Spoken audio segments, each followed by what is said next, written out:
ধৰক এতিয়া আপোনাৰ বয়স 50ৰ পৰা 60 বছৰ। এতিয়া আপোনাৰ কাষত সকলো বস্তু আছে, ঘৰ দুৱাৰ, গাড়ী, বেংক বেলেঞ্চত টকাও বহুত আছে। মানে এক কথাত ক'বলৈ গ'লে এতিয়া আপুনি ফাইনেন্সিয়েল ফ্ৰী। এতিয়া আপুনি কওকচোন, এই 50-60 বছৰ বয়সত সেই টকাবোৰ আপুনি উপভোগ কৰিব পাৰিবনে? কেতিয়াও নোৱাৰে। কাৰণ 20ৰ পৰা 30-35 বয়সলৈকে যিখিনি সপোন বা আনন্দ ফূৰ্তি কৰাৰ ইচ্ছা থাকে, সেইটো 50-60 বছৰ বয়সলৈ আহোঁতে প্ৰায় শেষে হৈ যায়। তাৰপিছত ফাইনেন্সিয়েল ফ্ৰী হ'লেও সেই টকাবোৰ ব্যক্তিজনে উপভোগ কৰিব নোৱাৰে। সেয়ে দেখিব কিছুমান মানুহে 22ৰ পৰা 35 বছৰ বয়সতেই ফাইনেন্সিয়েল ফ্ৰী হোৱাটো বিচাৰে। তেওঁলোকে বিচাৰে গোটেই জীৱন যাতে টকাৰ বাবে কাম কৰিব লগা নহয়, টকাই যাতে তেওঁলোকৰ বাবে কাম কৰে, সেইটোহে বিচাৰে। কিন্তু এইটো সম্ভৱনে? অভিয়াছলি সম্ভৱ। ইয়াৰ বাবে কেৱল আপোনাক কিছুমান নীতি নিয়ম মানি চলিব লাগিব। সেয়ে আজিৰ ভিডিঅ'ত এম.জি. ডিমাৰ্কৰ লিখা দি মিলিয়নাৰ ফাৰ্ষ্ট লেণ্ড কিতাপখনৰ পৰা এনেকুৱা এটা পদ্ধতিৰ বিষয়ে আলোচনা কৰিম, যি পদ্ধতিৰ মাধ্যমত আপুনি 20ৰ পৰা 30 বছৰ বয়সতেই ধনী হ'ব পাৰিব। তেনেহ'লে বলক চাই আহোঁ। এই কিতাপখনৰ লেখক এম.জি. ডিমাৰ্কৰ যেতিয়া 26 বছৰ বয়স, তেতিয়া তেওঁ এটা পাৰ্কৰ সন্মুখত থিয় হৈ আইচক্ৰীম খাই আছিল। তেওঁ হঠাৎ দেখা পালে পাৰ্কৰ সন্মুখত লেম্বৰগিনি কাৰ এখন আহি থিয় হ'ল। লেখকজনে ভাবিছিল গাড়ীখনৰ মালিকজন হয়তো 50ৰ পৰা 60 বছৰ বয়সৰ কোনো বৃদ্ধ ককা এজন হ'ব। কিন্তু গাড়ীখনৰ পৰা 24 বছৰ বয়সৰ যুৱক এজন ওলাই আহিল। এইটো চাই লেখকজনে আচৰিত হৈ গ'ল। অৰ্থাৎ আচৰিত হৈ তেওঁ সেই ল'ৰাটোক সুধিলে, এই গাড়ীখন আপোনাৰ নিজৰ নে? ল'ৰাজনে ক'লে, হয়, গাড়ীখন মোৰে, মোৰ নিজে ইনকামৰ টকাৰে কিনিছোঁ। তেতিয়া লেখকজনে আকৌ সুধিলে, আপুনি কি কাম কৰে?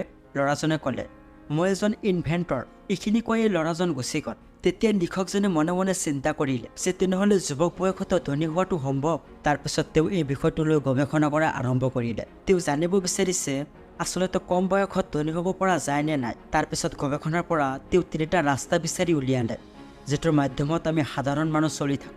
1 নম্বৰ ৰাস্তাটো হ'ল চাইড ৱাক। এই কেটেগৰীৰ মানুহবিলাকৰ চিন্তাধাৰা কিছুমান এনেকুৱা হয় যে যি কৰাৰ আজি কৰি লওক, হাতত যিমানখিনি টকা আছে আজি শেষ কৰি পেলাওক, বন্ধুসকলক লৈ খোৱা দোৱা আনন্দ ফূৰ্তি কৰি যিমানখিনি টকা আছে আজি শেষ কৰি পেলাওক।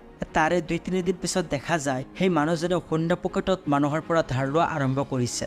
আচলতে এনেধৰণৰ মানুহৰ কোনো ভৱিষ্যত পৰিকল্পনা নাথাকে। সেইবাবে তেওঁলোকে কেতিয়াও ধনী হ'বও নোৱাৰে। জীৱনৰ শেষ বয়সতো দুখীয়া আৰু মধ্যবিত্ত হৈ থাকিবলগীয়া হয়।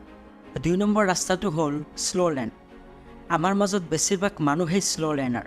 শ্ল' লেনাৰসকলে নিজৰ জীৱনৰ মূল্যৱান সময়টো বিক্ৰী কৰি বেলেগ কোম্পানীত চাকৰি কৰে। পিছত চাকৰি কৰোঁতে গোটেই জীৱন শেষ হৈ গ'লেও তেওঁলোকে আৰু কেতিয়াও ধনী হ'ব নোৱাৰে। কাৰণ চাকৰি কৰি ধনী হোৱাটো সম্ভৱ নহয়। চাকৰিৰ পৰা পোৱা টকা নিজৰ ঘৰখনৰ ভাড়া, ল'ৰা ছোৱালীৰ খৰচ, মাহেকীয়া বজাৰতেই গুচি যায়। কিন্তু ইহঁতে ছাইড ৱাৰ্কাৰতকৈ অলপ ভাল। শ্ল' লেনাৰসকলে কিছু পৰিমাণ টকা ছেভ কৰি ৰাখে বৃদ্ধ বয়সত অলপ ভাল থকাৰ বাবে। কিন্তু অৱশেষত এই টকাবোৰ হয়তো ল'ৰা ছোৱালীসকলে লৈ যায়, নাইবা তেওঁৰ চিকিৎসাতেই খৰচ কৰিবলগীয়া হয়, যিটোৰ বাবে তেওঁলোকে ধনী হোৱাটো সম্ভৱ নহয়।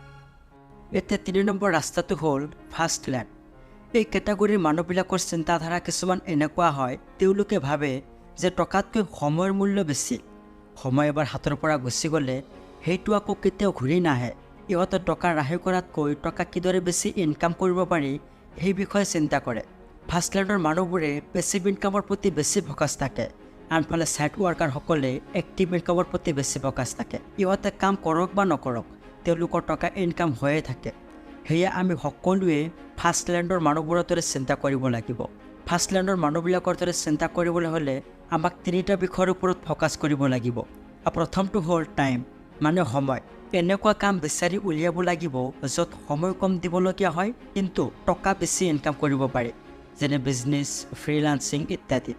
2 নম্বৰটো হ'ল পেছিভ ইনকাম ক্ৰিয়েট কৰিব লাগিব।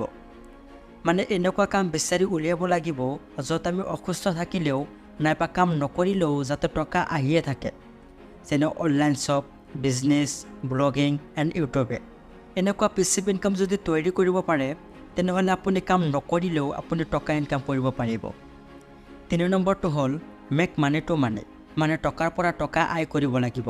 ধৰক আপুনি কোনো এটা কাম আৰম্ভ কৰি 1 মাহ বা 2 মাহ কাম কৰাৰ পিছত যি ইনকাম কৰিছে সকলো পইচা খৰচ হৈ গৈ আছে, তেনেহ'লে নহ'ব। আপোনাৰ মুনাফাৰ অংশটো বেলেগ ক'ৰবাত ইনভেষ্ট কৰি তাৰ পৰা পইচা মেক কৰিব লাগিব। মানে টকাৰ পৰা টকা ইনকাম কৰাৰ ৰাস্তাটো আপোনাক বিচাৰি উলিয়াব লাগিব।